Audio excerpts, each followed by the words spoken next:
సాగునీటి కోసం ఇవాళ ఎదురు చూసే పరిస్థితి ఏర్పడ్డది. సాగునీరు లేక ఖమ్మం జిల్లాలో పంట పొలాలు ఎండిపోతున్నటువంటి పరిస్థితి. ఈసారి ఎన్నడూ లేనంతగా కృష్ణా నదిలో బ్రహ్మాండంగా వరద వచ్చింది, నీళ్ళు వచ్చినాయి. దాదాపు 1000 టీఎంసీల నీళ్లు సముద్రం పాలైనాయి. నాగార్జున సాగర్ నిండు కుండలాగా ఉన్నది. ఇన్ని నీళ్లున్న ఖమ్మం జిల్లాలో పంటలు ఎండిపోతున్నాయంటే దీనికి కారణం ఎవరు? 3 మంత్రుల మధ్య సమన్వయ లోపం, నీటిపారుదల మంత్రి యొక్క నిర్లక్ష్యం, ముఖ్యమంత్రి గారు పట్టింపు లేకపోవడం వల్ల ఇవాళ ఖమ్మం జిల్లాలో పంటలు ఎండిపోతున్న పరిస్థితి. 22 రోజులైంది కాలువకు గండిపడి.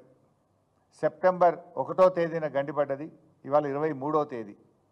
సరే, ఆ 1వ తేదీ వదిలిపెట్టిన ఇవాళకి 22 రోజులు. 22 రోజులు కాలువకు పడిన గండిని పూడ్చలేని ఈ ప్రబుద్ధులు కాళేశ్వరం గురించి పెద్ద పెద్ద మాటలు మాట్లాడారు గతంలో. 22 రోజుల్లో ఒక కాలువ గండి పూడ్చడం చేత కదా ఈ ప్రభుత్వానికి? ఇది నిర్లక్ష్యం కాకపోతే ఏంటి అని నేను అడుగుతా ఉన్నా. పాలేరు జలాశయం నుంచి పంట పొలాలకు నీళ్ళిచ్చే కాలువ ఏదైతే ఉందో అది పాలేరు జలాశయం దిగువన దాదాపు ఒక 100 మీటర్ల దిగువన మరి ఆ కాలువకు గండిపడ్డది. ఆ కాలువను పూడ్చడం చేతగాక ఈ ప్రభుత్వం రైతుల పంట పొలాలు ఎండబెడతా ఉన్నారు. సెప్టెంబర్ 1వ తేదీన గండిపడితే ఆల్మోస్ట్ 2వ తేదీ 3వ తేదీ కల్లా వర్షాలు తగ్గిపోయినాయి. వర్షాలు లేవు.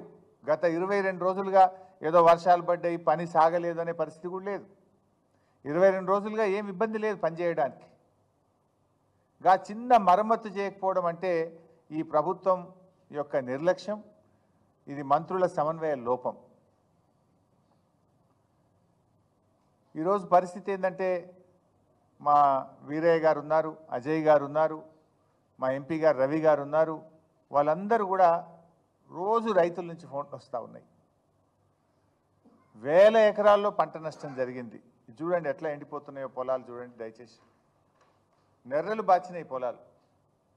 ఒకవైపు కృష్ణానదిలో పరవళ్ళు దొక్కుతూ ఉంటే, సాగర్ నిండు కుండలాగా ఉంటే, ఇవాళ సాగర్ ఆయకట్టు రైతుల పొలాలు నెర్రలు బాచి ఎండిపోతూ ఉంటే రైతులు కళ్ళల్లో నీళ్లు పెట్టుకొని ఏడుస్తున్నటువంటి పరిస్థితి.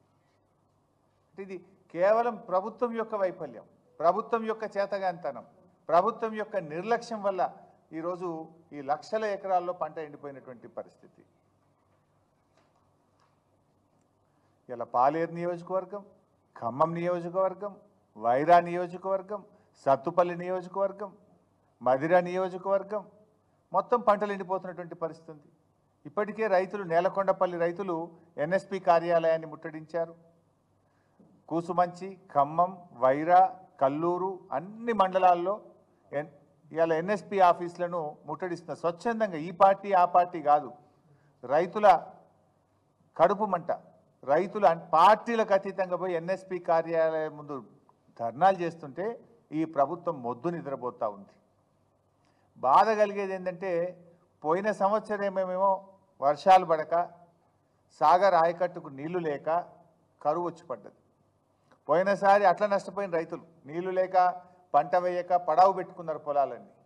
ఈసారి ఏదో కాలం బాగైంది, సాగర్ నిండింది, కృష్ణాలో నీళ్ళు వచ్చినాయని ఆశపడితే ఈసారి ఈ ప్రభుత్వం యొక్క నిర్లక్ష్యం వల్ల ఇట్లా ఎండిపోయేటువంటి పరిస్థితి. అంటే గత సంవత్సరమేమో ప్రకృతి తెచ్చిన కరువు అయితే ఈ సంవత్సరమేమో కాంగ్రెస్ పార్టీ తెచ్చిన కరువు ఇది.